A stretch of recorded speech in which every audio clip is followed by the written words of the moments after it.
லட்டுன்னு சொன்னாலே நமக்கெல்லாம் திருப்பதியில் செய்யற அந்த லட்டு தான் ஞாபகத்துக்கு வரும். ஏன்னா அந்த லட்டோட சுவை அவ்வளவு அருமையா இருக்கும். பொட்டுக்கடலையை மாவா அரைச்சு பாலோட கலந்து பூந்தியா சுட்டு அந்த பூந்தியை உலக்கையால இடிச்சு நெய் சேர்த்து திருப்பதியில லட்டு செய்யற அதே செய்முறையில எங்க பாட்டி எங்களுக்கு லட்டு செஞ்சு கொடுத்தாங்க.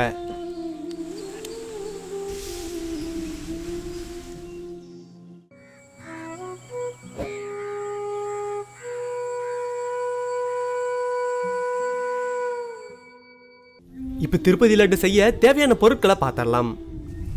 1 லிட்டர் பசும்பால், 2 கிலோ பொட்டுக்கடலை, 200 கிராம் உலர் திராட்சை, 1/2 லிட்டர் நெய், 200 கிராம் முந்திரி, 100 கிராம் சின்ன கல்கண்டு, பாவு காய்ச்சறதுக்காக 1.5 கிலோ பெரிய கல்கண்டு, 2 கட்டி பச்சை கற்பூரம், 25 கிராம் ஏலக்காய்.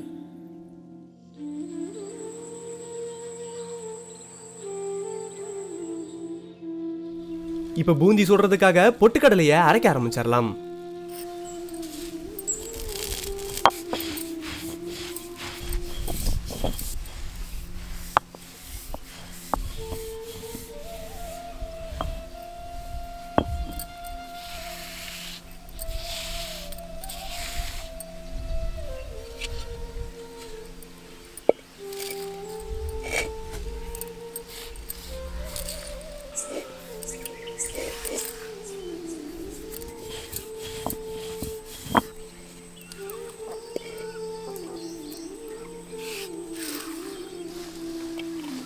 பொட்டுக்கடலையை நல்லா மாவா அரைச்சு சல்லடையில இந்த மாதிரி சலிச்சு எடுத்துக்கலாம்.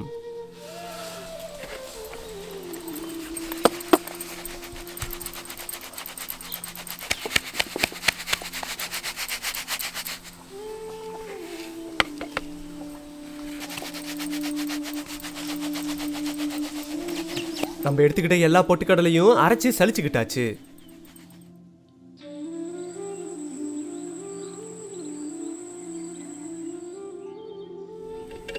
இப்ப பசும்பாலை கொதிக்க வச்சு எடுத்துக்கலாம்.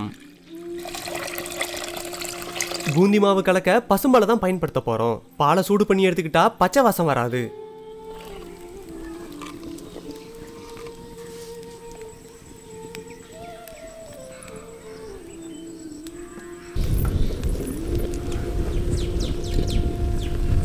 பசும்பால் இப்ப தயாராயிடுச்சு. கொஞ்ச நேரம் ஆற வச்சிடலாம்.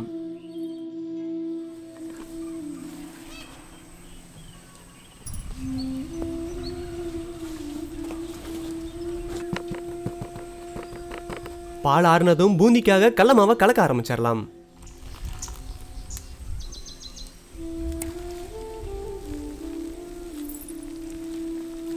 நாங்கள் லட்டு செய்ய பொட்டுக்கடலை மாவை பயன்படுத்திக்கிட்டோம். நீங்க கடலை மாவை கூட பயன்படுத்தலாம். ஆனா சுவை மட்டும் கொஞ்சம் வித்தியாசமா இருக்கும்.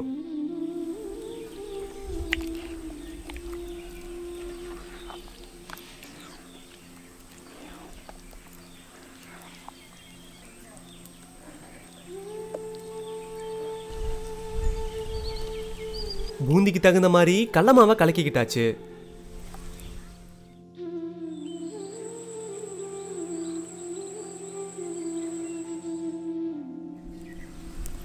இப்ப சட்டியை வச்சு கொஞ்சம் எண்ணெயை ஊத்திக்கலாம்.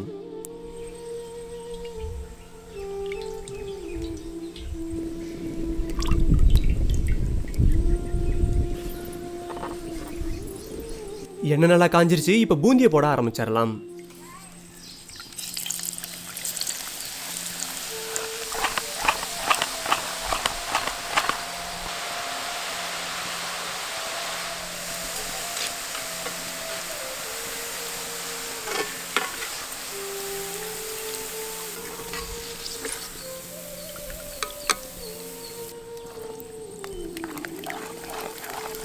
பொட்டுக்கடலை மாவுல பூந்தி உப்பெல்லாம் வராது.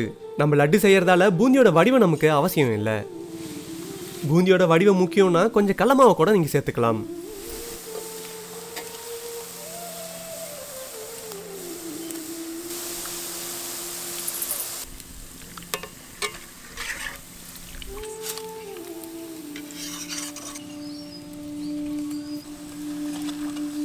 நம்ம கலக்கி வச்சிருந்த எல்லா மாவுலையும் இப்ப பூந்தி சுட்டு எடுத்துக்கிட்டாச்சு.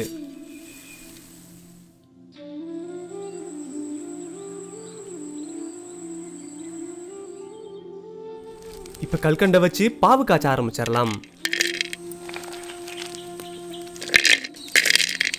இப்போ கல்கண்டை போட்டு கொஞ்சம் தண்ணியை ஊற்றிடலாம்.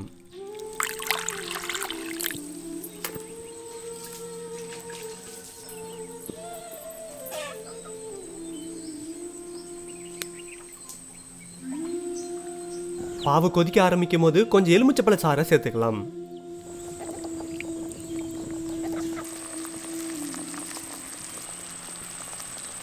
இப்போ நம்ம எடுத்துக்கிட்ட ஏலக்காயை அம்மியில் வச்சு அரைச்சிக்கலாம்.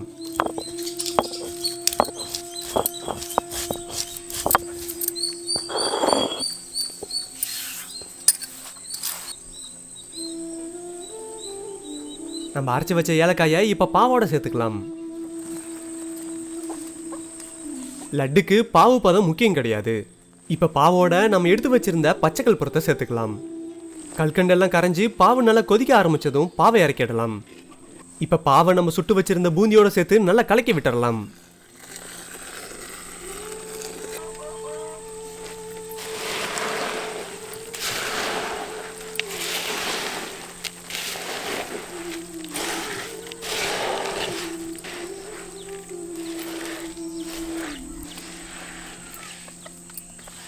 இப்போ பாவோட கலக்கணும் பூந்தியில 4ல் 3 பங்கு பூந்தியை உரல்ல போட்டு உலக்கையில இடிக்க ஆரம்பிச்சிடலாம்.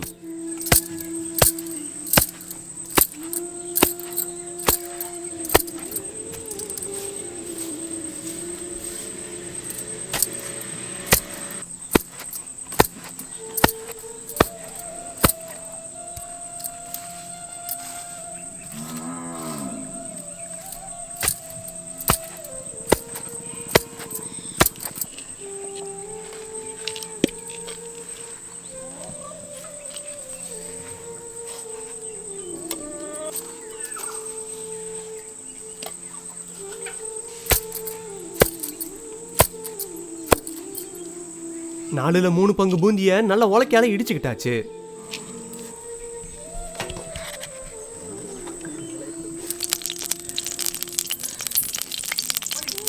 இப்போ கொஞ்சம் நெய் ஊற்றி முந்திரி திராட்சை ரெண்டையும் இப்போ நல்லா வறுத்து எடுத்துக்கலாம்.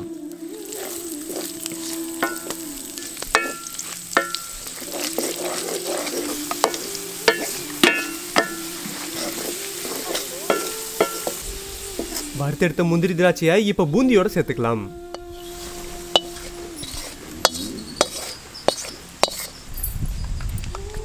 இப்போ 100 கிராம் சின்ன கல்கண்டை சேர்த்துக்கலாம். இப்போ லட்டை உருண்டை பிடிக்க போகிறோம், அதனால் 1/2 லிட்டர் நெய்யவும் இப்போ பூந்தியோட சேர்த்துக்கலாம்.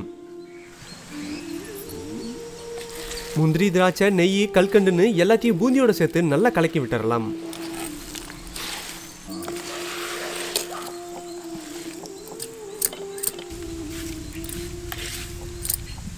நல்லா கலக்கினதும் லட்டை உருண்டை பிடிக்க ஆரம்பிச்சிடலாம்.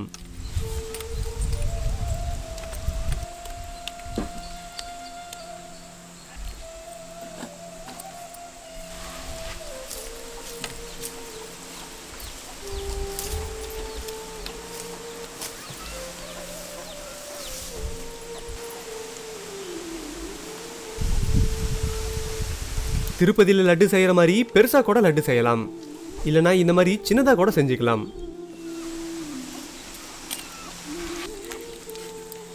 சுவையான திருப்பதி லட்டு இப்போ தயாராகிடுச்சு.